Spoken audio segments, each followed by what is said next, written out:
5, 6, 7 వచనాలు చదువు. నేను కూడా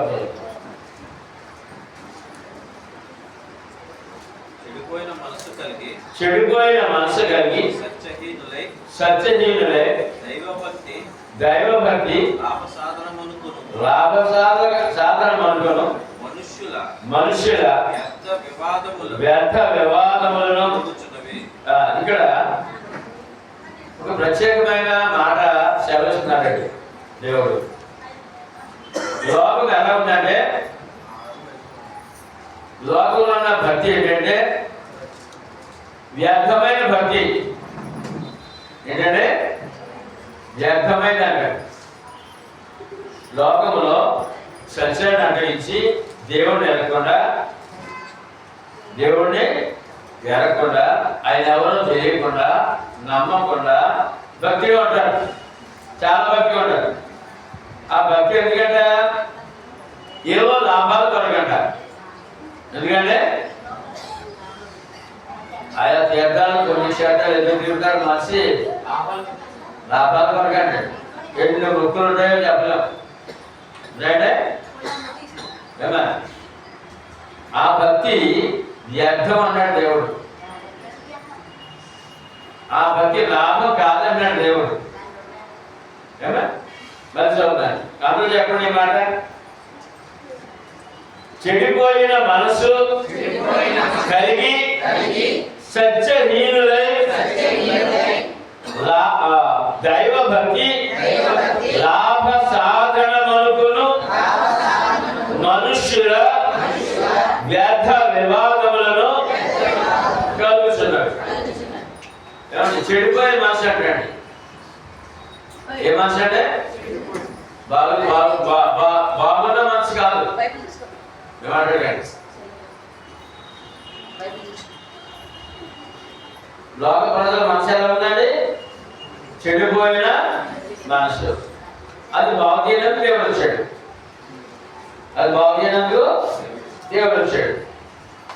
ఆ బాగుపడడం ఒప్పుకోరు. అదే దేవుడు ఒప్పుకోరు. సత్యహీనులై సత్యము లేని వారై. ఇప్పుడు మన ఎవరు? సత్యహీనులమా సత్య సంబంధులమా? అది తేడా ఉందండి. తేడా ఉంది. మరి సత్యహీనులే మరి దైవభక్తి ఏంటంటే లాభం కొరకు మొక్కులు.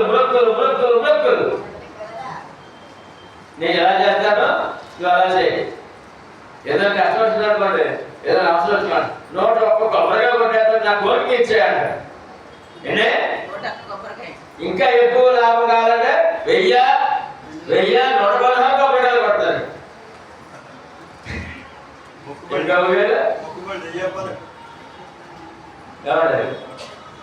ఇంకా ఏవేమో చాలా మొక్కలు అన్నమాట. ఈ మొక్కులు ఈ భక్తి ఏమండి వారు శరీర కుటుంబ పరంగా దురాశతో అడిగేవాడు. దురాశ ఆశ కాదు, దురాశ. సత్యం లేకుండా, సత్యవంతుడు లేకుండా, సత్యం తెలియకుండా, ఏం తెలియకుండా భక్తి ఉండాలట. భక్తి ఉంటే ఆ భక్తి ఎందుకు ఉంటారట? లాభసాధన ఉంటారట. అదేమో వ్యర్థము అన్నాడు దేవుడు. ఏమంటాడంటే ఇప్పుడు ఒక లిస్ట్ చదవండి. ఇక్కడ ఫలానా వాళ్ళు ఎలా చేసుకున్నా, వాళ్ళు ఎలా చేస్తున్నా, ట్రావెల్ చేయాలంటే ఈ భక్తి లాభసాధనము, ఆ భక్తి వ్యర్థము. అంతే కదా? ఆ భక్తి వ్యర్థము, ఈ భక్తి లాభసాధనం. బాగుందండి మాట. ఎవరు చెప్పారు? దేవుడు.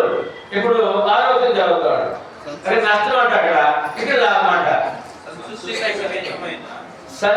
సంతుష్టి సహితమైన దైవభక్తి గొప్ప లాభ సాధనమైనది. ఏ భక్తి అంటే?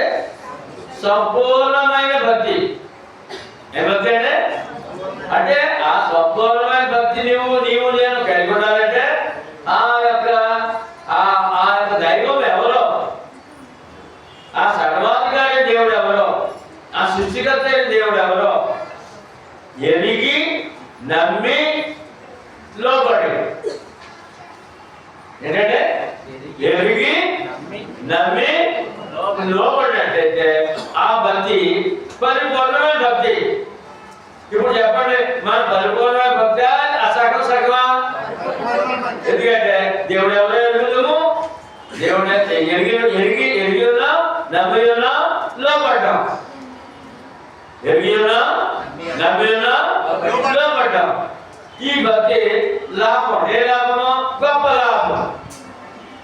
శరీరానికి లాభమే, ఆత్మకి లాభం. రెండు లాభాలు. అది గొప్పగా అన్నారు ఇక్కడ. అక్కడ లాభంగా చేస్తారు, అది అదే నష్టంలో కూర్చోబడుతుంది. అది ఆ లాభం వల్ల ఆలోచిస్తుంటే నష్టం అవుతుంది వాళ్ళకి. అది దినదినము వారి యొక్క భక్తి ఏముందంటే వారి ప్రయాణము నరకాల ప్రయాణం చేస్తున్నారు.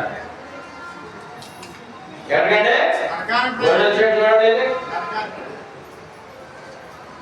వద్దు తెలుసు చూడు తెలుసు.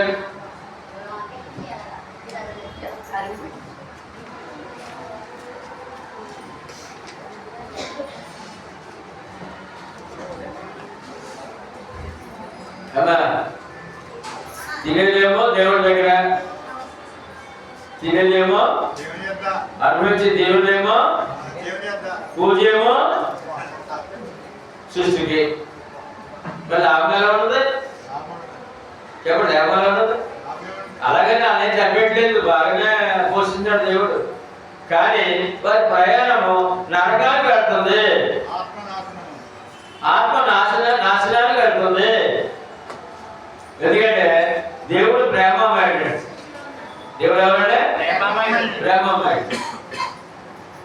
చెప్పండి, దేవుడు లోకమును ఎంతో ప్రేమించింది కాగా ఆయన తన అద్వితీయ కుమారునిగా పుట్టిన వారి యందు విశ్వాసముంచు ప్రతివాడును నశింపక నిత్య జీవం పొందుటకు ఆయనను అనుగ్రహించెను.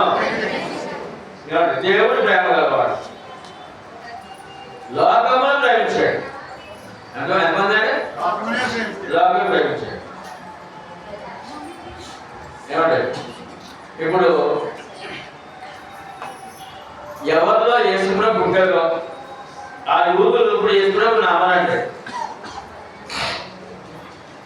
ఎవరిలో పుట్టాడో, అయినా ఏ వంశంలో ఏ యోగా జాతరలో పుట్టాడో ఆ యూదులే యేసుప్రభు నామనంటే. అయినా వారు బాగున్నారు, అయినా వారు బాగున్నారు. అంటే అన్ని విధాలు బాగున్నారు. లోట్లేదు అంటే వారు ప్రేమించట్లేదు దేవుడు.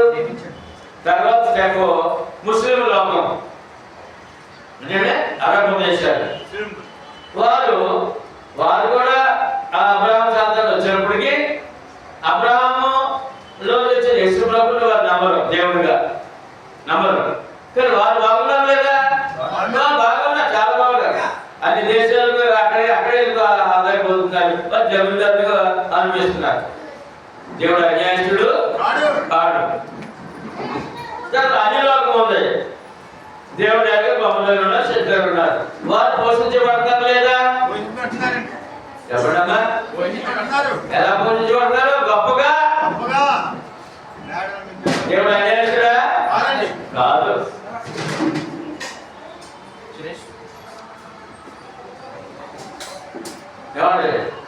నిజమైన దేవుడు నమ్మి ప్రభువు నమ్మి వారి ఇష్టానుసారంగా మతాలు శాఖలు పెట్టుకొని జీవిస్తున్నారు. వారు దేవుడు పోషించట్లేదా? మత శాఖలు ఏంటమ్మా? మత సత్యంలో లేరు, సత్యంలో లోకము సృష్టిపుడు అన్నారు. అంతకుముందు ముస్లిం ప్రభు నమ్మితే గర్భేతరాయన ప్రభు నమ్మితే చాలా అసహించుకున్నారు వాళ్ళు. వాళ్ళు మాత్రమే ప్రయత్నం చేస్తారు, ప్రభు నమ్మి ముస్లింగా మారడం ప్రయత్నం చేస్తారు. యూదులు అసలు ప్రభు మాట్లాడుతున్నారు. లోకంలో దేవుడు లేడని చాలా మంది అన్నారు, వాళ్ళు కూడా పోషించబడతారు. దేవుడు లేడన్న వారు ఐశ్వర్యవంతులు, మంచి జ్ఞానవంతులు, మంచి ధనవంతులు. ఎవరు? దేవుడు లేనివారు. ఇన్ని రకాల ప్రజలు కాబట్టి వారి భక్తి ఏంటంటే వ్యర్థమంట. వారి భక్తి వ్యర్థమంట. మన భక్తి సంపూర్ణమంట. మన భక్తి అంటే దేవుడు ఎవరు జరుగుతాము, ఆ దేవుడు నమ్ముకున్నాము. ఆయన ఏ మాట చెప్తే ఆ మాటకి శిరస్సు వచ్చాము. చిత్తం ప్రభువా అని అర్థం ఏంటంటే చిత్తం ప్రభువా. ఏమన్నా మనం చిత్తం ప్రభు ఏం చెప్తే అలాగా ఒప్పుకున్నాం. అది మన భక్తి ఏంటంటే సంతుష్టి సహితమైన దైవ భక్తి. గొప్ప లాభములు ఉన్నాము. వారు భౌతికంగా పోషించబడుతున్నారు, కానీ ఆత్మీయంగా ఒక్కో అడుగు నరకానికి వెళ్తుంది, నాశనానికి వెళ్తుంది. ఎందుకంటే నాశనం అయిపోయే వారిని నిత్య జీవనం ఎప్పుడు వచ్చేయడం ఆయన నమ్మరు. మరి అది ఎప్పుడు చేయడు. మరి ప్రయాణాలు సాగుతుంది, నాశనానికే వెళ్తారు. ఆ నాశనం అన్నమాట ఆత్మ నాశనం. దానికి ఎవరు చనిపోయిన వెంటనే పాతాళంలో అగ్ని జ్వాల, పాతాళంలో అగ్ని జ్వాల. ప్రభు వచ్చిన తర్వాత తీర్పు తీర్చిన తర్వాత అగ్ని గంధకంతో మండు గుండము. నష్టలాభమా భక్తి? బయట భక్తి నష్టలాభమా? నష్టం. ఇక్కడ భక్తి ఏంటంటే క్రైస్తవ భక్తి అనగా క్రీస్తు సంఘం యొక్క భక్తి ఏమిటంటే అది గొప్ప లాభము. భౌతిక లాభం ఉంది, ఏమన్నా ప్రతి విషయము ఆయన అడిగే హక్కు ఉంది. ఆయన అడిగే ప్రార్థన హక్కు, ప్రార్థన హక్కు ఉంది. కాబట్టి అవసరాలు బట్టి ఆ యొక్క అవసరం తీర్చే దేవుడు ధైర్యంగా జీవించే ఆ ధైర్యం ఉంది. కాబట్టి బలంగా ఆత్మీయంగా బలంగా మా ఆయన పక్షాన్ని నిలబడే గొప్ప ఆదరణ ఉంది. దేవుడు నాకు తోడున్నాడని ధైర్యం ఉంది. ఉండాలి ఉంది. ప్రయాణం ఏమో పరలోకానికి సాగుతుంది, పరలోకానికి సాగుతుంది. ఇక్కడ ప్రతి అవసరం తీర్చబడుతుంది.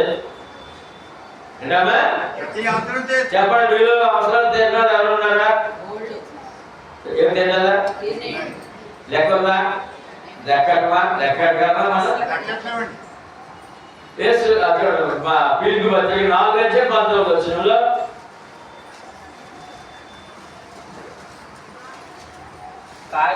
కాగా దేవుడు తన ఐశ్వర్యం చెప్పున క్రీస్తు యేసునందు మహిమలో ప్రతి అవసరము తీర్చును. ఇది నమ్మం మనం. అమ్మ ఎన్ని అవసరాలు ఉన్నాయి మనకి? ఎన్ని అవసరాలు ఉన్నాయి? ఎన్నో ఉన్నాయి. ఒక్కొక్కడుగా తెలుస్తూనే ఉన్నారండి. అంతే సరేనండి. అన్ని మోటార్ ఇవ్వట్లేదు, అది కనపడదు మనకి. అది మనకే కనపడదు. ఒకేసారి మోటార్ ఇవ్వట్లేదు, ఒక్కొక్కటిగా ఇస్తూ తీరుస్తూ ఉన్నాడు ఆయన. అది అది ఆ నమ్మకం మీకుందా? నాకు ఉంది. నేను ఏం అడిగాను అనుకోండి, అన్ని ఒకసారి మోటార్ ఇవ్వట్లేదు నాకు. ఒక్కొక్కటిగా అందరికీ అంతే. పెద్ద మోటార్ కనపడుతుందేమో, కనపడట్టు ఉంటుంది, ఏమీ లేనట్టు ఉంటుంది. అన్నీ ఉన్నాయి, అన్నీ అది ఈ భక్తి అంటే. ఈ భక్తి ఏం తెలిసి అంటే అన్నీ చెప్పినట్టు అక్షయ పాత్ర అన్నీ చెప్తారన్నమాట. ఏమాత్రం అక్షయ పాత్ర అంటే ఏ లోటు లేదు, ఆ అవసరం బట్టి ఆ పాత్ర నాకు ఇచ్చేద్దని అంతేనా అందులో అంటారు. కానీ ఇక్కడ ఈ ఆ మాటకి అర్థం ఏంటంటే యేసు క్రీస్తు మహిమలో మీ ప్రతి అవసరము ఇది వాగ్దానం. ఎంత కష్టమైన ఎంత దుఃఖమైన ధైర్యపరిచి మన దుఃఖం నుండి మన సంతోషాన్ని క్షేమాన్ని ఇచ్చే దేవుడు అండి. ప్రతి కుటుంబంలో ఏదో దుఃఖం ఉండదండి. ఆ దుఃఖాన్ని కూడా ఓదార్చి మనం నిలబెట్టే దేవుడు అండి. పరలోకం ఉందమ్మా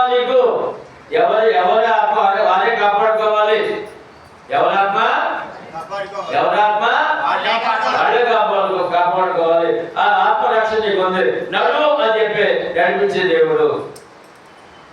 ఎందుకంటే మన ఆకలి గురించి చూద్దాం. శరీరానికి ఆకలిస్తుంది కదా, ఏమంటే ఆకలిసినప్పుడు ఏమంటే మా ఎవరొక్కసారి అంటుందంటే నేను అసలు ఎటుకు తింటాను భోజనం బయట చదువుకున్నాం ఏదో కార్యక్రమం చార్జ్ చేసుకున్న తర్వాత 12, 2, 2:30 అయిపోతుంది. ముందు గేదెగా వస్తుంది భోజనం పెట్టేస్తాను. మళ్ళీ ఒక్కోసారి అంటుందంటే అన్నం పెట్టుకున్నాను అనుకోండి, నేను తినేసాను అంటాను. ముందు ఏంటంటే నేను తినేసాను ఆగాను అంటుంది. ఏంటంటే మరి తను తింటే నాకు ఆకలి తీరుతుంది. ఎప్పుడే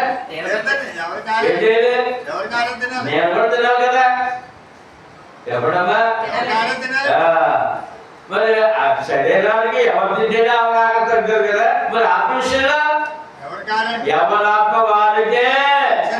అదే ఈ ఆత్మరక్షణ విషయంలో భర్తకి సంబంధం లేదు, భార్యకి సంబంధము లేదు, కొడుకులకి కూతురికి సంబంధం లేదు, తల్లిదండ్రులకి సంబంధం లేదు. ఆహారం ఎలాగా ఎవరికి వాళ్ళు తింటే అది ఆహారము ఎవరు తింటే వారు ఆకలి తీరుతారో అలాగే ఆత్మరక్షణ కూడా ఎవరి బాధ్యత వారిదే, ఎవరి రక్షణ వారిదే. ఇక్కడ మిగిలిన బంధువులతో సంబంధం ఏమి, ఆకలి కూడా అంతే, ఆకలి కూడా అంతే. నాకు దగ్గర విదేశంలో ఉన్నా కదా, నేను మంచి ఫలాలు తినేసాను కనుక నేను తినేసాను మీకు అక్కలేదంటే అప్పుడు మీ పరిస్థితి ఏంటి? మీకు అక్కలేదా? ఎక్కడో సరే కనుక ఎవరి పోషణ వారిదే, తినాలి, ఆహారము తినాలి. ఎవరి ఆత్మరక్షణ ఒకరొక సంబంధము లేదు. కొన్ని ఆశలు పెడతారు. ఏమంటే భార్య రక్షణ భర్త వచ్చినప్పుడు భర్త పొందుతామని అంటారు, భర్త పొందితే మేము పొందుతామంటారు. లేదు భార్య పొందితే పొందుతాడు, తల్లిదండ్రులు పొందితే పిల్లలు పొందుతాడు. ఈ సంబంధం కాదు, ఎవరి రక్షణ వారిదే, ఎవరి రక్షణ వారిదే. కనుక ఈ విషయంలో మనము ధన్యులమై ఉన్నాము. ఎవరన్నా ఆశీర్వదించబడిన వారమై ఉన్నాము, గొప్ప లాభములో ఉన్నాము. తర్వాత కింద ఎందుకు ఇదంతా చెప్పాడు దేవుడు? 7వ వచనం, మనం ఈ లోకములోనికి ఏమీ తేలేదు, దీనిలో నుండి ఏమీ తీసుకొని పోలేము. అన్నవసరములు కలగమై వాటితో తృప్తి పొంది ఉన్నాము. ఇప్పుడు పుట్టినప్పుడు ఎవరైనా పలానా ఒక విషయాలు తెచ్చాను. నేను ఒక మేడకి వచ్చేటప్పుడు ఏంటంటే ₹1,00,000 కారు తెచ్చానండి, ₹1,00,000 కారు తెచ్చానండి, కొన్నింటి బంగారు వచ్చానండి. ఏంటది? పుట్టినరోజు పుట్టిన పిల్ల చెప్తుంది అలాగా. అదే చెప్తాడు ఇక్కడ, పుట్టినప్పుడు ఏమీ తేలేదు, పోయేటప్పుడు కొని. బైబిల్లో ఒక సంఘటన, ప్రవక్తలు, ఇద్దరు ప్రవక్తలు, ఏలియా, ఎలీషా, ఇద్దరు ప్రవక్తలు. దేవుడు ఎలీషాని తను చేసిన సేవను బట్టి లోకానికి ఒక గుర్తుగా ఎలీషాని బ్రతికొండగానే అగ్ని రథాలు వచ్చి ఆయన బ్రతికొండగానే తీసుకెళ్ళిపోయాడు. మరణం చేయలేదు, ఆయన మరణము పొందలేదు, శరీరం మట్టిలో కాలేదు, ఆ శరీరం మహిమగా శరీరంగా మారి వెళ్ళిపోయాడు. ఆయన భుజం మీద ఎప్పుడు కూడా ప్రవక్తలకి గొంగలు ఉండేదండి, దుప్పటి గొంగలు చిన్న రుమాలనే పెద్ద పూర్వంలాగా ఇప్పుడున్న సేవకుల్లాగా వాళ్ళకి అంత సదుపాయాలు లేవండి, లేవండి. ఒక గొంగలు దుప్పటే, ఒక అంగీలాంటి ఏదో, ఒక లుంగీలాంటి ఏదో, అంతే. అందుకని గొంగలు భుజం మీద ఉండగా, బాగానే నా మీ మాట, గొంగలు భుజం మీద ఉండగా ఈయన ఆరోగ్యం అయిపోయాడు, గొంగలు కూడా వెళ్ళిపోయాడు. భుజం మీద గొంగలు ఉన్నాయి, దుప్పడు ఉంది. ఎప్పుడైతే ఆ శరీరం మారిందో అలాగే ఎంత ఎంత మారిందో అదప్పుడు కింద పడిపోయింది. అదప్పుడే తప్పుడు కూడా పట్టుకెళ్ళలేదు. ఏంటంటే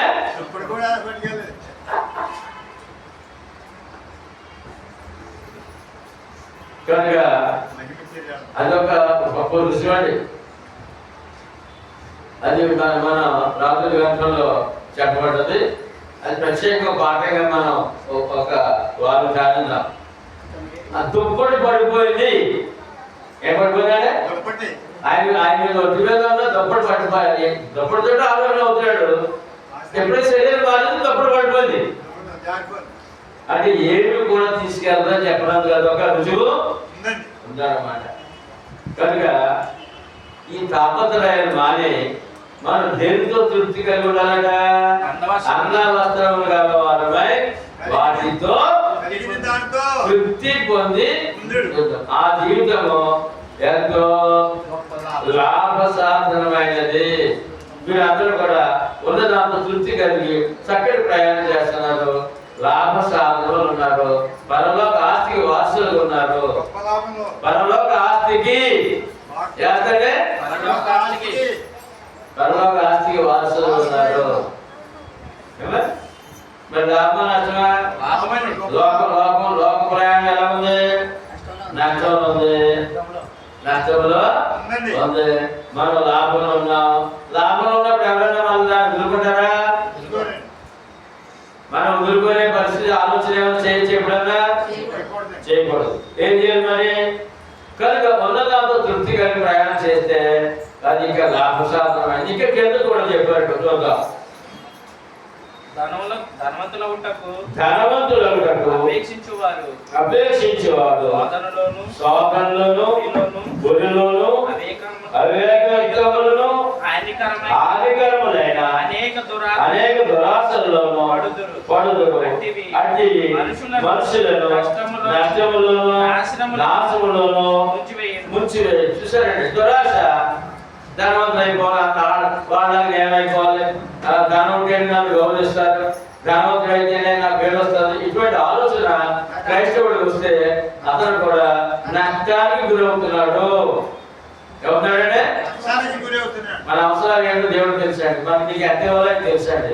ఈ అవసరం తెలుసండి. అవసరం తీరుస్తాడండి. అందుకని ఆఘాతపడి జీవించాల్సిన అవసరం ఏమీ లేదండి. ఆఘాత జీవితం, ఆఘాతంతో ఏదో ఏదో ఏదో ఏదో సంపాదించాలి. అది ఎంత మాత్రం సరైన కాదు, దేవునికి ఇష్టమైంది కాదు. కానీ ఇటువంటి వాళ్ళు కూడా ఉన్నారు. లోకమంది ఇదే స్థితిలో ఉన్నారు. ఎలా ఉన్నారు బాబు? చూద్దాం మరి ఒకసారి. ధనవంతులకు అపేక్షించేవారు లోకమంతా ఎవరన్నాడే? ధనవంతులు అయిపోవాలి.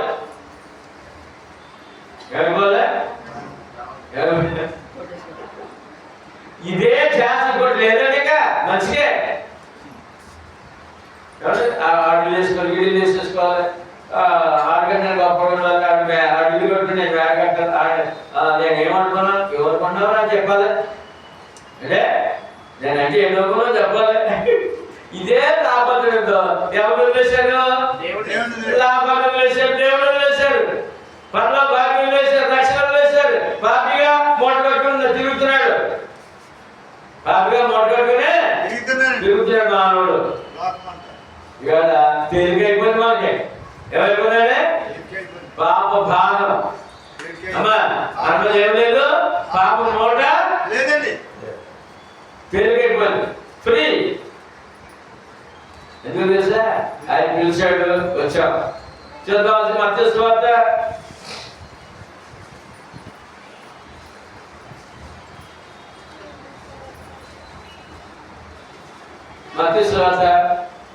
11వ అధ్యాయము 28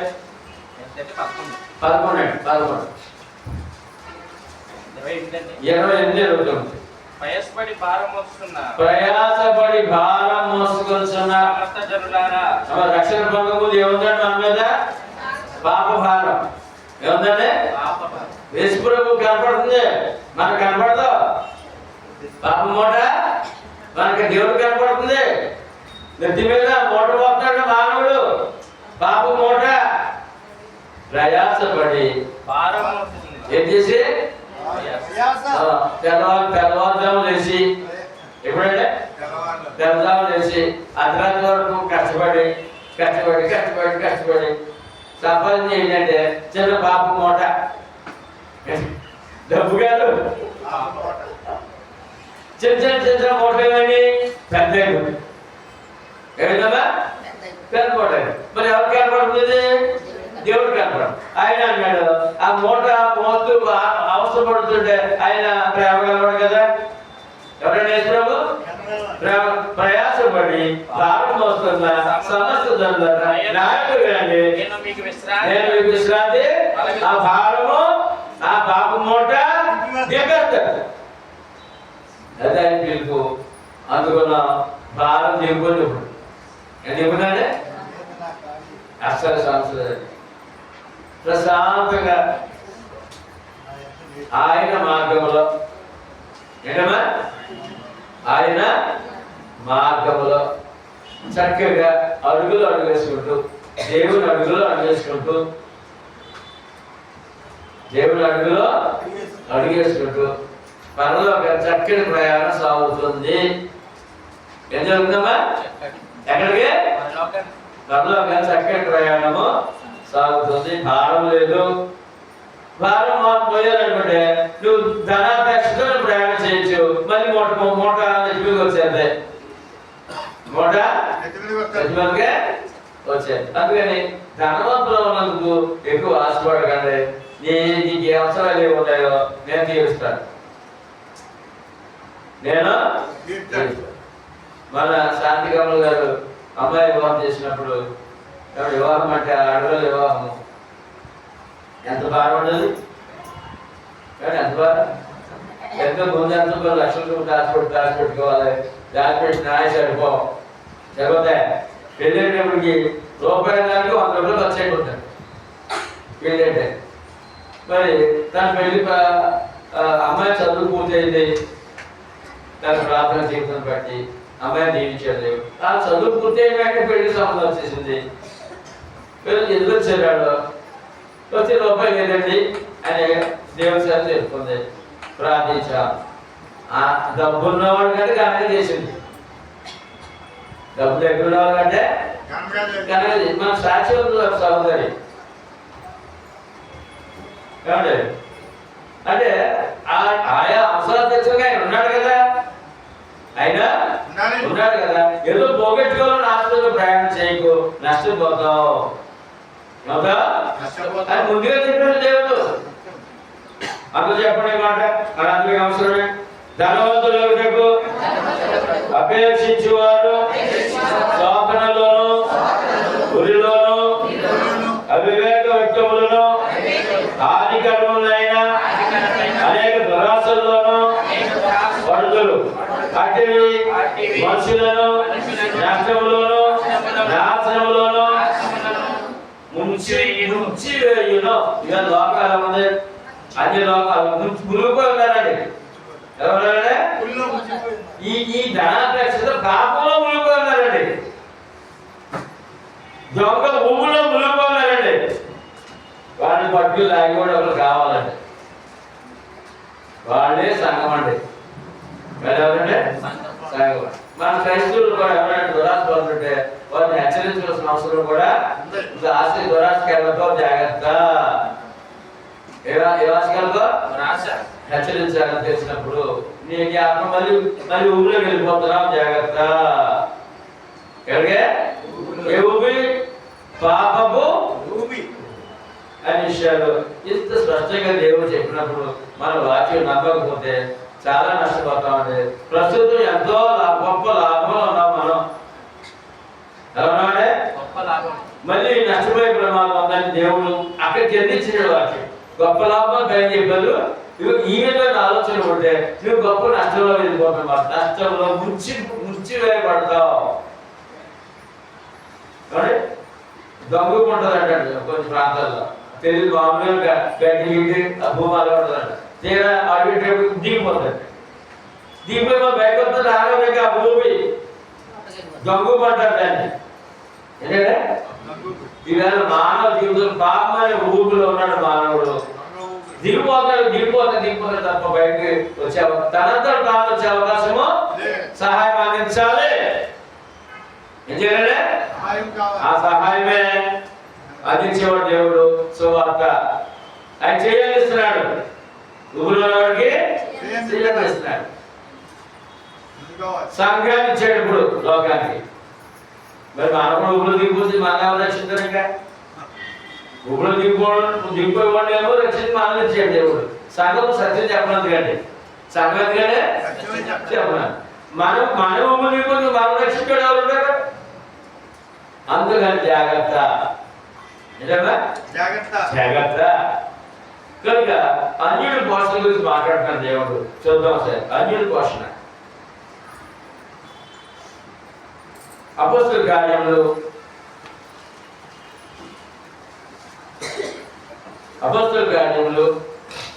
14వ అధ్యాయము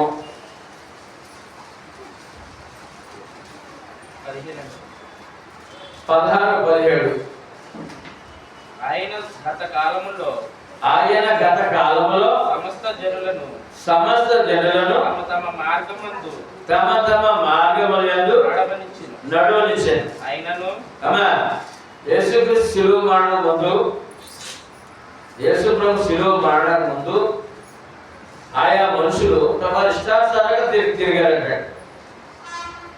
నా కుమారుడు ఒప్పుకున్నాను కదా, సరే తిరగాడు, అలా చూద్దాం, నేను నా కుమారుడు వచ్చి మీకు ఏం చెప్పదు చెప్తాడని చూస్తాడట. అలా చూస్తాడు, కనిపెడతాడట. ఆయనను ఆయన ఆకాశము నుండి మీకు వర్షమును ఫలవంతములైన ఋతువులను దయచేయచ్చు, ఆహారమును అనుగ్రహించు, ఉల్లాసముతో మీ హృదయములను నింపుచు, మేలు చేయడం చేత తన్ను గూర్చి సాక్ష్యము లేకుండా చేయలేదని విగ్రహముగా చెప్పి. అన్యుడిగా దేవుడు ఎరగకుండా వర్షాసాలకు తిరిగినప్పటికీ వారికి కూడా వర్షం కురిపిస్తున్నాడు, ఈ గాలి ఇస్తున్నాడు, ఆహారం ఇస్తున్నాడు, పట్టిస్తున్నాడు, పోషిస్తున్నాడు. ఇవన్నీ చేసేవాడు దేవుడే. వాళ్ళు ఎక్కడ ఉన్నారు? నానా మార్గాల్లో దేవుడు విడిచిపెట్టి దేవుడు అనుకోండి ఎక్కడ ఉన్నారు. వీళ్ళు పోషించేవాడు ఎవరు? దేవుడే. ఎవరమ్మా? దేవుడే. దేవుడు అన్యాయస్తుడు. మరి ఇప్పుడు అక్కడ ఉండే ఏం చేస్తున్నాడు? ఇప్పుడు ఈ మనుషులకి ఇలాగా దేవుడు అనుకోండి దేవుడు ఏం తినేస్తాడు కదా, దేవుడు చిన్న అనిపిస్తాడు కదా. దేవుడి కొరకు ఏమి చేయకపోతే, దేవుడు లేకపోతే అతడు కృతజ్ఞత లేనివాడు అవుతాడు కదా. ఎవరు లేనివాడు కృతజ్ఞత లేనప్పుడు అతను ముద్దాయిగా ఉంటాడు కదా, అతను నేరస్తుడు ఉంటాడు కదా. అందుకని మళ్ళా ఆత్మరక్షణ కొరకు సువార్త అందించాడు. ఏమంటాడు సువార్త అంటే? ఆయనే వచ్చి ప్రాణదానము చేసి ఈ శరీర పోషణ కాదు, ఆత్మ కొరకు కూడా ఇవి నేను ఈ త్యాగం చేస్తున్నాను. ఆత్మరక్షణ కొరకు ఈ త్యాగము శరీరం పోషించేవాడు నేనే. అది అక్కడ ఆగిపోయారు, ఎక్కడ జీవిస్తున్నారు. అక్రమంగా ఉంది, అక్రమం తిండి. ఏంటండి? అక్రమం తిండి, అక్రమంగా అభివృద్ధి చేస్తున్నారు. ఇస్రాయిల్ని త్యాగ చెప్పట్లేదు, ఇస్రాయిల్కి త్యాగ చెప్పట్లేదు అని చెప్పి ఇదిగో సువార్త నీకు అందిస్తున్నాము. చదవండి 15. ఇప్పుడు అయ్యలారా మీరెందుకు ఇలా చేస్తున్నారు? మేము కూడా మీ స్వభావం వంటి స్వభావం గల నరులమే మీ వ్యర్థమైన వాటి విడిచిపెట్టి ఆకాశమును భూమిని సముద్రమును వాటిలో ఉండు సమస్తమును సృజించిన జీవము గల దేవుని వైపు. ఎవరంటే జీవము గల దేవుడు. ఆకాశము చెప్పండి. ఆకాశము భూమిని సముద్రమును అందులో ఉన్న సమస్తమును సృజించిన వాడు అన్ని మనం అనుభవిస్తున్నాం. అన్ని మనము అనుభవిస్తున్నాం. సూర్యచంద్రుడు నక్షత్రాలు అక్కడికి వచ్చే వెలుగు చేయట్లు అందులోంచి ఆరోగ్య భాగ్యాలు అనుభవిస్తున్నాం. భూమి పంట తింటున్నాం. భూమి పంట తింటున్నాం. ఆయన దేవుడు మర్చిపోయాం. సృష్టికర్త యశ్వరగారుడే సృష్టికర్త. ఆకాశమును భూమిని సముద్రం అందరి సమస్యను సృష్టించి జీవము గల దేవుడు యశ్వరగారుడే. ఎవరు నమ్ముకున్నా జీవము గల దేవుడు, చూసే దేవుడు, వినే దేవుడు, మాట్లాడే దేవుడు. బొమ్మగాలు చెట్టుగాలు పుట్టగాలు, బొమ్మగాలు చెట్టుగాలు పుట్టగాలు. జీవము గల దేవుడు, దేవుడు వైపు తిరగాలంటే ఇప్పుడు ఇవన్నీ తినేస్తూ ఎక్కడున్నాడు? సృష్టి వైపు ఉన్నాడు మానవుడు. ఎక్కడున్నాడనే సృష్టి వైపు ఉన్నాడు. నమస్కారం అక్కడ చేస్తున్నాడు. అక్కడ థ్యాంక్స్ అక్కడ చెప్తున్నాడు. థ్యాంక్స్ అక్కడ చెప్తున్నాడు. అమ్మ చెట్టు అమ్మ చెట్టు నాకు పిల్లలు మంచి పిల్లలు కుమార్తెలు ఇచ్చావమ్మా, నా కొడుకు ఇచ్చావమ్మా అని చెప్పి అక్కడ చెప్తున్నాడు. థ్యాంక్స్ ఎక్కడ? చెట్టు దగ్గర. అమ్మ నాకు మంచి మేలు చేసావు, మంచి ఆహారం ఆరోగ్యం ఇచ్చే పుట్టలో చెప్తున్నాడు. పుట్ట దగ్గర ఎక్కడా? పాము దగ్గర బాల్ వేసి ఇక గుడ్డెట్టి అమ్మ నువ్వే నాకు అన్ని చేసేద్దాం చెప్పి పాము దగ్గర ఉన్నాడు. ఎక్కడా? ఇప్పుడు అక్కడికి తిరగాలట. ఏంటంటే మరి అక్కడికి వచ్చేప్పుడు మా సహోదరి చెన్నమ్మల గారు వచ్చారా? చెన్నమ్మల గారు రాలేదే? చెన్నమ్మల గారు కుటుంబాలన్నీ కూడా ఎప్పుడు చూసినా ఈ పాపడ దగ్గర కూతురు ఎన్ని పూజలు వాడు ఈ పండితులు కూడా చేయలేదు. ఆయన పూజ చేసేవాడు. అక్కడి నుంచి ఎవరు మనం అందరూ కూడా అక్కడ అలా ఉన్నవాడే కదా. అంతకుముందు ప్రభు నమ్మకం ఎక్కడ ఉన్నాడే? ఎక్కడ ఏం చెప్పాడు? పరిగెట్టలేదా? కనుక అక్కడి నుంచి అటు నుంచి ఇటు తిరగాలి. దానికి సువార్త. దానికి జీవం గల దేవుడే కలగాలి. జీవం లేని వాటి వైపు ఉన్నారు. జీవం లేని వాటి వైపు ఉన్నారు. జీవం దేవుని వైపు తిరగాలి. మన పరిస్థితి ఏంటి ఇప్పుడు? తిరగామంటే ఇప్పుడు మీరు ఎలా కూర్చున్నారంటే నేను తిరిగి ఎలా కూర్చుంటే ఏంటి ఉపయోగం ఇక్కడ ఈ సభకే? ఎవరుందా? చెప్పండి. మీరు దేవుడు ఉన్నాడు, ఆయన వైపులో ఉండాలా లేకపోతే ఆయనకి మాకు బిజెపి చూపించాలా? ఏం చేద్దాం మనం ఇప్పుడు? తిరిగా ఏం చేసామంటే తిరిగినాం కనుక అన్యులు పోషించేవాడు దేవుడే. అక్కడ పూజలు వేరే జరుగుతున్నాయి. ఎక్కడెక్కడ ఉన్నారు. అయినా దేవుడు ప్రేమ గలవాడు కనుక వారికి అందిస్తున్నాడు. వారు ఏంటి అంటే వారు దేవుని వైపు తిరగాలి. ఏం చేయాలంటే మనం దేవుని వైపు తిరిగాం, ఆయన మార్గంలో గమ్యం చేయాలి. మనం ఏం చేయాలంటే ఆయన మార్గం నడుస్తూ గమ్యము చేయాలి. గమ్యం ఏంటి? నరకమా పరలోకమా? గమ్యం ఏది ఏర్పాటు చేశాడు ఆయన? చెప్పండి చెప్పండి. యోహాను సువార్త 14 అందరూ చెప్పండి. యేసు నేనే మార్గమును సత్యమును జీవమును, నా ద్వారా తప్ప ఎవరు తండ్రి వద్దకు గమ్యం ఏంటి? పరలోకం. గమ్యం ఏంటమ్మా? ఇక్కడ విడిచిపెట్టడు, అక్కడ శరీరాన్ని విడిచిపెట్టడు, పోషణ ఆశీర్వాదం కాపుతారు. ఆత్మకైతే చక్కగా నడిపించి పరలోకంలో చేస్తున్నాడు చెప్పి వరము దగ్గర వరము ఏమన్నాడే? వరం. ఎందుకని ఆయన వైపు తిరిగా నడుస్తున్నాం. ఆయన వైపు తిరిగా ఆయన మార్గంలో మతం కాదు, కులం కాదు, మతం కాదు, ఆయన మార్గంలో ఆయన వేసిన పరలోకం వేసిన మార్గంలో ఒక్కొక్క అడుగు నడుస్తూ ఉన్నాం. ఇప్పుడు ఎక్కడ లాభం నష్టమా? లోకం ఎలా ఉందా? నష్టంలో లాభం ఉందా? నష్టంలో ఉంది. మరి ఈ లాభం కొరకు ఏం చేయాలి? లాభంతో ప్రయాణం చేయాలి కదా. చేస్తున్నామా? చేద్దామా? ఇంకా చేద్దాం. ఈ సేవా కార్యక్రమాలు ఏడాది ఎందుకు? పరలోకానికి గమ్యము చేరాలి. ఈ లోక బ్రతికినంత వరకు ఆయన తోడు మనకు కావాలి. ఆయన తోడు, ఎందుకంటే ఆయన వైపు తిరిగాం, మన దేవుడి పిల్లలమయ్యాం. సృష్టికర్త దేవుడు మన తండ్రి అయ్యాడు. సృష్టికర్త దేవుడు మాకు ఏమయ్యాడే? తండ్రి. ఆ ఆకాశమును, భూమిని, సముద్రం, అందరూ సమస్తము సృష్టించిన జీవముగా దేవుడు నీకు తండ్రి. ఎందుకంటే భాగ్యం కావాలంటే చెప్పండి, ఏం కావాలి?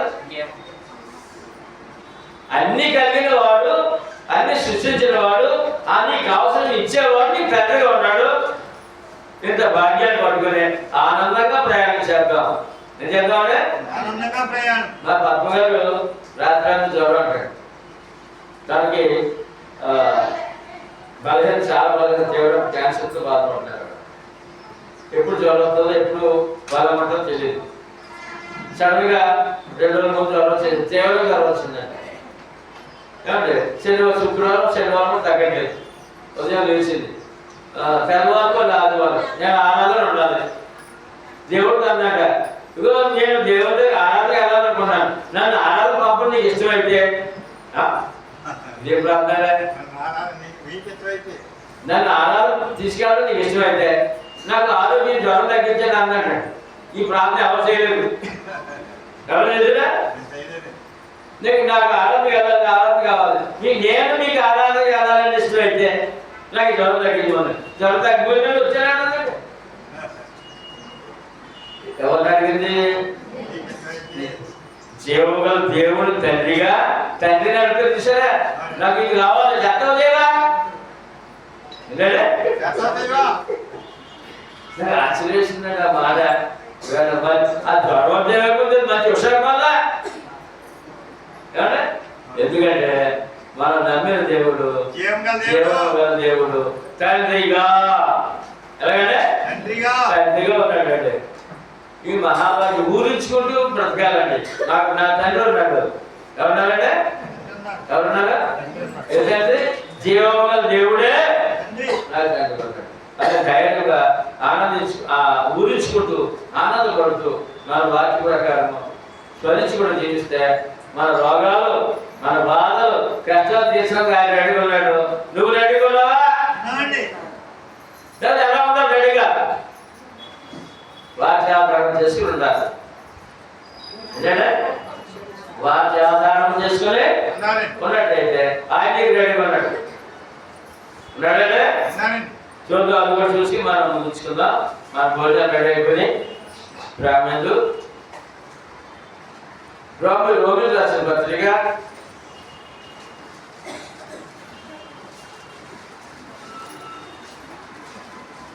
7వ అధ్యాయం 31, 32 వచనాలు. ఇట్లుండగా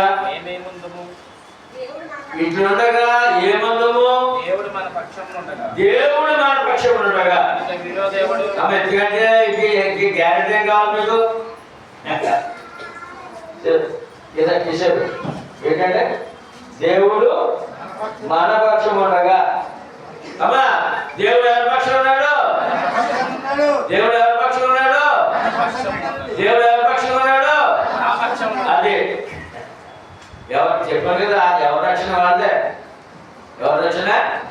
ఈ వాక్యంలో దేవుడు నా పక్షం ఉండగా అన్నాడు. దశరథ్ గారు, దేవుడు మీ పక్షంగా, దేవుడు నా పక్షంగా. ఎవరికి వారు ఆపాదించుకోవాలండి. ఏమంటే ఉన్నప్పుడు నీకు భయం ఏమిటి? చదవండి, చెప్పండి. దేవుడు మన పక్షం ఉండగా మనకు విరోధం ఎవడు? ఏమండి? కష్టాలు, శోధనలు, శ్రమలు ఉంటాయండి. కష్టాలు, శోధనలు, శ్రమలు ఉంటాయండి. అనుకుని మనం త్వరగా జరగవండి. ఎందుకు తెలుసా? సాధారణ క్రియది ఏం క్రియ అంటే అందులో కొంత మన భాగం కొంత ఉండదు. సాధారణ క్రియకి కొంత భాగం ముందు కొంత ఉండదు. స్వార్థం, దురాశ, దుష్క్రియ ఇవన్నీ ఉంటాయండి. ఇవన్నీ వాడి బాగా లోపు. ఓకే, లోపు వాడి బాగా లోపు. బాగా దొరికింది, ఇప్పుడు బాగా దొరికింది, ఈయన బాగా దొరికింది, లాగేద్దాం బయటికి. ఎక్కడికే? అగ్నిలోకి లాగేద్దాం అని చెప్పేసి కనుక ఇక్కడ చాలా గొప్ప సంగతి. దేవుడు మన పక్షం, మన విరోధి ఎవరు ఉన్నాడో ఒక విరోధి సైతాను అతను ఏదో విధంగా నీ రక్షణ బాగు చేసే ప్రయత్నం చేస్తానే ఉంటాడు. కానీ దేవుడి పక్షాన్ని ఉన్నామని, ఆయన నీ పక్షాన్ని ఉన్నాడని నువ్వు నమ్మితే సాతాను నేనేం చేయలేడు. సాతాను నేనేమే మన పక్షం ఉండగా మన విరోధి ఎవడు చేయలేడు, ఏమే ముట్టుకోలేడు. నిన్ను సాతాను ఇప్పుడు అడుగుంటాడు. జాగ్రత్త అండి, నువ్వు దేవుడి పక్షాన మర్చిపోవద్దండి. ఎవరి పక్షాన? దేవుడు నా పక్షాన ఉన్నాడని మర్చిపోకూడదండి. సోదరులు శ్రమలు ఇబ్బంది వచ్చినప్పుడు దేవుడు నాకు దూరం అయిపోవడం, దేవుడు నాకు ఉద్దేశాన్ని మాట్లాడకండి. అది మంచి మాటలు కాదండి. నేను దేవుడి పక్షాన ఉన్నాను, ఆయన నా పక్షాన ఉన్నాడు. శత్రువు నన్ను ఏం చేయలేడు. శత్రువు సాతాను అనేక రకాల ఇబ్బందులు కలిగిస్తాడు. కష్టాలు శోధనలు ఎన్ని కలిగించి దేవుడు అన్యాసం చేపిస్తాడు. ఏం చెప్తాడంటే దేవుడు అన్యాసం చేపిస్తాడు మన చేత, భక్తుల చేత, తన పిల్లల చేత. నా తండ్రి అన్యాసం చేపిస్తాడు, నా తండ్రి అన్యాసం చేపిస్తాడు. సాధారణంగా తన తండ్రిని అమ్మ కదా అన్యాసుడని అంటామంటే, నిజంగా తండ్రి మంచుడు తాగుతూ ఎవరు సరిగ్గా పట్టించుకోపోయినా నా తండ్రి అన్యాసుడు ఎవరు అందరూ దేవుడు అన్యాసుడని కారణం తీసుకొస్తాడు. అందుకని ఆత్మీయ తండ్రి అన్యాసుడు నాకు నా దేవుడు నాకు అన్యాయం చేసిన వదిలేసాడు, నా కష్టాలు ఇలా చేస్తాడు కనుక నువ్వు ఆయన పక్షాన ఉన్నావు, నేను నాకు దేవుడి పని నా పక్షాన ఉన్నాడు. నువ్వు మనస్ఫూర్తిగా మొదలు పడితే సైతం నేను ముట్టుకోవడానికి అవకాశమా లేదు. ఎప్పుడు సైతం ఉన్నాడు మర్చిపోకండి. దేవుడు ఉన్నాడు, సైతం కూడా ఏమో నాకు అవకాశం ఇస్తే. ఇప్పుడు మా అమలాపురం టౌన్లో మాట ఉన్నాడు, ఏం చేశాడు, ఓ బాబు వాడిని చోటు బాబు అది చోటు కూర్చోమని పడుకుంటాడా అంటాడు. ఏంటంటే కూర్చోమని చూడితే పడుకుంటాడు బాబు వాడిని. అలాగే సాధారణ చూడితే వాడు ఎక్క జీవితంలో గొప్పంటాడు, అయిపోయింది జీవితం ఏమన్నా. కనుక జాగ్రత్త, ఏంటమ్మా జాగ్రత్త. ఎలాగా దేవుడు నా పక్షం అన్నాడు, అది జాగ్రత్త, అది ధైర్యం. ఆయన పక్షాన్ని నేను ఉన్నాను, ఆయన పక్షాన ఆయన ఏం చేస్తానో నడుస్తాను అనే మాట. అది గొప్పతో మనం నడిస్తే సాధారణ నేను ముట్టుకోలేడు, అది చేస్తలేదు. వారికి గెలిచాడు. మన దేవుడు తన సొంత కుమారుని అనుగ్రహించుటకు ఎవడే ఏంటంటే ఎందుకనే పక్షాలు ఉండాలి, ఆయన మన పక్షం ఎలా ఉండాలి. తన సొంత కుమారుని మనకు బలిగా ఇవ్వడానికి ఒప్పుకున్నవాడు, మన అందరి కొరకు తన కుమారుని బలిగా ఇచ్చినవాడు, ఆయన అప్పగించిన వాడు. ఆయనతో పాటు ఎలాగ అప్పగించాడు చెప్పండి మీరు ఎవరంటే ఎలాగ అప్పగించాడు?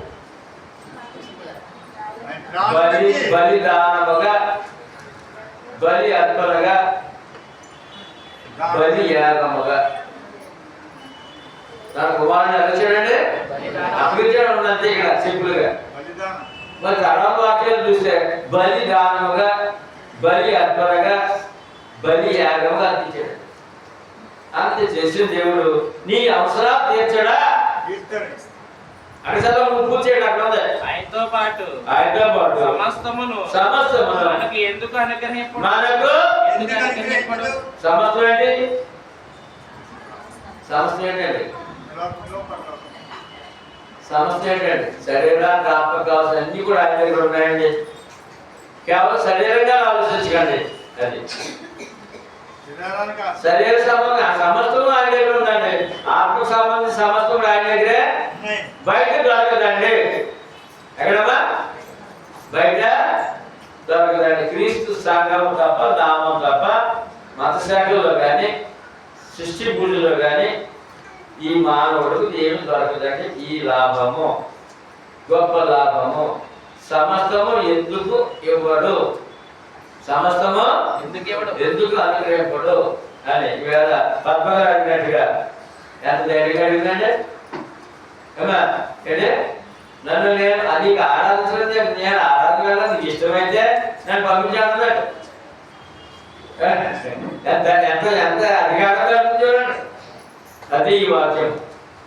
ఎందుకు ఇవ్వడు అంటే ఇలా ధైర్యంగా మనం ప్రయాణం చేద్దాం, ఎంత సేవ చేద్దాం, ఆయన పని చేద్దాం. పని చేయకుండా భోజనం చేయకూడదు, మామూలుగా పని చేయకుండానే భోజనము చేయకూడదు. దేవుడు పని చేయకుండా మనం క్షేమంగా ఉండలేమని చెప్పి ఆ విధంగా సమర్పణ ప్రయాణం చేద్దాం. మన సేవ వృధా కాదు, మన సేవ వృధా కాదు. అనేక సాక్ష్యాలు ఉన్నాయంటే ఉన్నాయి. సేవ చేద్దాం, మన రక్షణ కాపాడుకుందాం. ఏమంటే మన ఈ సేవ ఫలితం ఏంటంటే సంఘం వరకు ఆత్మలు రక్షించబడాలండి. మన ఆత్మలు యేసుక్రీస్తు వరుడండి, సంఘం వదలండి. పిల్లలు కనాలి కదా, ఏమా ఏం కనాలి? వరుడు వదలండి. ఏంటంటే వరుడు వదలండి. ఇప్పుడు ఏం కావాలి? ఇప్పుడు పిల్లలు కావాలి కదా. వరుడు వద్దు పెళ్ళిన తర్వాత వాళ్ళకి ఏం కోరుకుంటారండి? ఏం ఆస్తులు మేడ కోరుకోరు. పెళ్ళిన తర్వాత ఏం కోరుకుంటారు? పిల్లలే. ఏమండి మా సిద్ధుడు మేడ గుంజులు కోరుతుంది, నాకు సంతానం ప్రార్థన చేయడం బాగుపడ్డాడు. ఏమండి అది పెళ్ళి అయిన తర్వాత వాళ్ళు తప్పదు కోరుకుంది ఏంటి? పిల్లలు. అయితే ఇప్పుడు క్రీస్తు వరుడు, సంఘ వధువు, మరి ఎవరు కావాలి? అంటే రక్షణలో మనం నడిపిస్తాం. మన పని సువార్త పని చేద్దాం, ఆత్మ సంపాదిద్దాం. ఏమంటే దేవుడికి అర్పిద్దాం. మనకి ఏ లోటు చేయడు దేవుడు, గొప్ప దేవుడు, మన సర్వాధికారైన దేవుడు. ఇంకా చెప్పాలంటే జీవము గల దేవుడు, తండ్రిగా ఉన్నాడు, పోషకుడుగా ఉన్నాడు, రక్షకుడుగా ఉన్నాడు. పోషకుడు భయపడకుండా దేవుడి పని చేద్దాం. 6 రోజులు కష్టపడదాం, ఒక రోజు దేవుడికి వెళ్దాం. ఇంకా మధ్యకాలంలో ఏమన్నా మరి మొక్కులు ఉంటే తీర్చుకుందాం.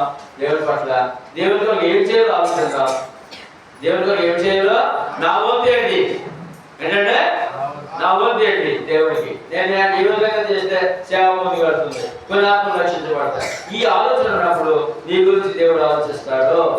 నీ గురించి మరి ఏం చేద్దాం? అప్పుడు దేవుడి గురించి ఆలోచిద్దామా? అప్పుడు మన ఆలోచన మన మీద ఆలోచన ఎవరు చేస్తారు? మన గురించి మనం ఆలోచించుకోవద్దండి. దేవుడి గురించి ఆలోచిద్దాం. దేవుడి సేవ ఏం చేస్తున్నాము? దేవుడి సేవ ఆరాధన కరెక్ట్గా 52 వారాలు ఉన్నానా? రేపు అడుగుతాను మన 51 వారం అండి. ఎందుకంటే 52 ఎవరు ఉన్నారు? మరి సన్మానాలు ఉన్నాయి, చాలా గొడవ ఉన్నాయి, వాళ్ళు బలపరుచుకుని కొన్ని మార్పులు చూపించాలని ఆశపడుతున్నాం. మీ అందరికీ ఉన్నారు.